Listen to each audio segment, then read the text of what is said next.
Bon, mais bonjour à tous, on se retrouve au bord de la basse rivière d'Ain en fait pour vous montrer un petit peu voilà, les 3-4 leurres qu'on utilise vraiment fréquemment en fait. Donc le grand classique contact 72 donc par petit débit de 20 mètres cubes à 60 mètres cubes, ça permet de faire vraiment des longues dérives, de pêcher les bordures. On pêche quasiment à ces niveaux-là 80% des postes avec un contact 72. Après, dans les plus grandes fosses ou quand il y a plus de débit, je mets le contact 85. Donc des coloris comme ça, le 33, le 31, enfin des coloris, même le 14, le Ayou, comme il y a beaucoup de chevennes.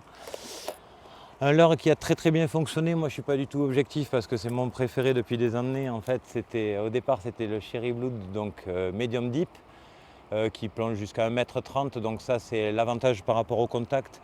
Le contact est silencieux, celui-là est bruiteur avec une basse fréquence. L'avantage c'est que c'est une bavette, donc comme ici c'est un substrat de galet, le gros avantage c'est qu'on ne s'accroche pas, en fait ça vient taper au fond comme un petit poisson qui voudrait se réfugier sous des cailloux et se déséquilibrer, donc c'est souvent là où on a la touche. C'est un leurre flottant, donc en fait moi je l'utilise 3/4 amont, je fais une petite tirée pour le faire rentrer à la profondeur, je laisse remonter et ainsi de suite, et ça me permet vraiment de faire des dérives assez longues entre de 20 mètres à plus, voilà, suivant le débit, le courant. L'année dernière on a sorti en fait ces deux leurres, donc qui sont les petits frères du Cherry Blood Medium Deep, qui existe aussi en deep, donc plus profonde de 2,30 m. Et là en fait c'est des chalots, donc vous voyez la bavette assez courte. Ça me permet en fait de pêcher quand elle est comme ça entre 30 à 60 mètres cubes aussi, mais de proposer une grosse bouchée. Donc ça imite bien un petit cyprinidé sur les bordures ou des choses comme ça. Donc elles sont très friandes des chevennes, enfin des poissons autres aussi que les vairons. En plus les coloris sont super beaux, il y a un translucide là qui, voilà, quand il y a des conditions de forte luminosité, c'est vraiment, vraiment efficace. Et là on a un mat en fait, donc je ne sais pas si vous voyez bien tous les reflets, mais c'est très matifié. Donc ça évite en fait des reflets un peu trop brillants, surtout sur des rivières un petit peu comme ça où il y a beaucoup de pression en fait. Il faut essayer de sortir un peu des schémas classiques des 2-3 leurres ou des coloris que tout le monde utilise. C'est pour ça aussi que cette année en fait on a sorti donc au départ en fait c'est un leurre qui est surtout utilisé en mer, ça s'appelle le Saruna. Donc on a le 110 et le 125 qui sont des modèles en fait qui commencent à être gros pour la truite, j'avoue, mais la rivière d'Ain c'est un gros milieu et on peut attaquer des chevennes, voire des ombrés bien plus gros.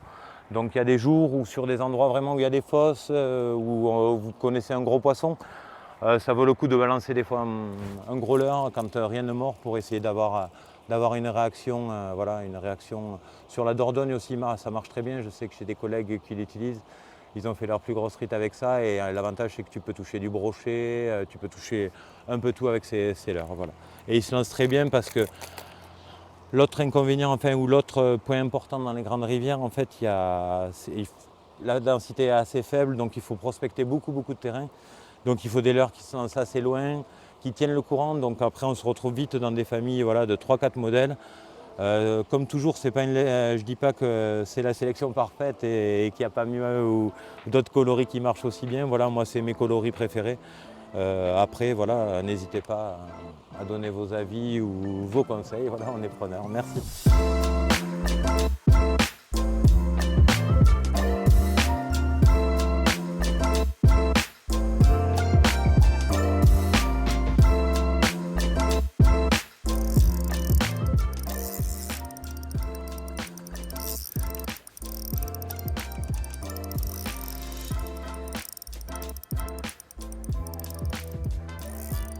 On va décrocher le loulou.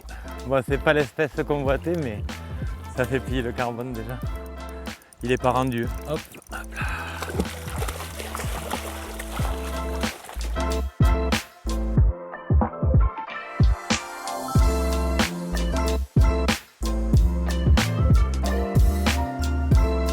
Voilà, on a fait un petit point sur la sélection de leurres qu'on utilise en fait sur les grandes rivières, donc rivière d'Ain, Gave, ça peut être Dordogne, enfin, etc. Et au niveau canne, c'est pareil. En fait, moi, j'ai 2 modèles de canne en fait sur la rivière d'Ain parce que les débits sont très très changeants, voire 3. Début de saison, vous pouvez être sur des gros débits, donc il faudrait presque une canne à barre ou une canne à brochet, c'est une 10-40 en 2,50 m ou 2,70 m. Après, moi, la polyvalence, je l'ai trouvée sur cette canne, en fait, la Lagless 83 Boron. Déjà par sa longueur, aux alentours de 2,50 m, de sa plage de puissance jusqu'à 28 grammes. Le gros avantage, c'est qu'à l'occasion, on peut lancer un petit contact ou un contact 63 sans problème sur une bordure quand on a besoin. Et on peut aussi bien passer un contact 110 de 26 grammes sans problème. Le gros avantage de ces cannes, c'est que c'est des très très bonnes lanceuses, donc ce qui est super important en grande rivière. Le deuxième gros avantage, en fait, c'est qu'au niveau anneau, je ne sais pas si vous voyez, les anneaux sont très près, même le premier est très près. En fait, c'est pour avoir un contact direct avec la tresse et vraiment pouvoir retransmettre la moindre animation au leurre et aussi ressentir la moindre perturbation dans la descente ou dans la conduite de la ligne pour pouvoir ferrer s'il y a une touche sur un retour ou sur une pêche amont où on ramène vite. Voilà, donc moi j'ai trouvé que c'était le compromis parfait parce que, un peu comme sur les petits modèles, en fait, l'avantage c'est que c'est très très rapide en action. Quand on anime, on a une bonne réserve de puissance. On peut vraiment faire des petites tirées pour donner une impulsion au leurre.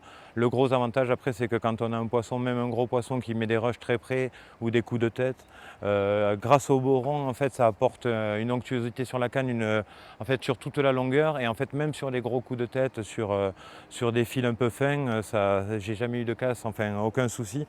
Ça, c'est le modèle 83, donc qui va jusqu'à 28 grammes. Et en dessous, en fait, quand c'est des pêches plus petites, des pêches de bordure, des choses comme ça, j'utilise la 73M, donc qui est sa deuxième petite sœur, parce qu'il y a la 79 qui fait jusqu'à 24 grammes. La 73 va jusqu'à 20 grammes, donc ça me permet après de pêcher avec des D-Insight 53, des F-Select, des D-Coax, des choses un peu plus petites que des Contact 72 ou 85, et donc d'avoir le même plaisir, en fait, la même action de canne, c'est-à-dire lancer loin, un super contrôle, et par contre, dès que tu as un poisson, très peu de risque de décrochage, même en tresse et en fluoro, donc ce qui est quand même assez rare. Voilà, c'est des poissons qui sautent, qui font vite la machine à laver en surface, donc il faut des cannes comme ça, en fait, où il y a une progressivité quand tu es en combat, et voilà, nous c'est notre choix. Voilà, j'espère que, quitte à l'essayer, se rencontrer au bord de l'Ain ou ailleurs, mais sinon l'acheter, voilà, je vous souhaite tout le plaisir au bord de l'eau, allez pêcher, et à bientôt.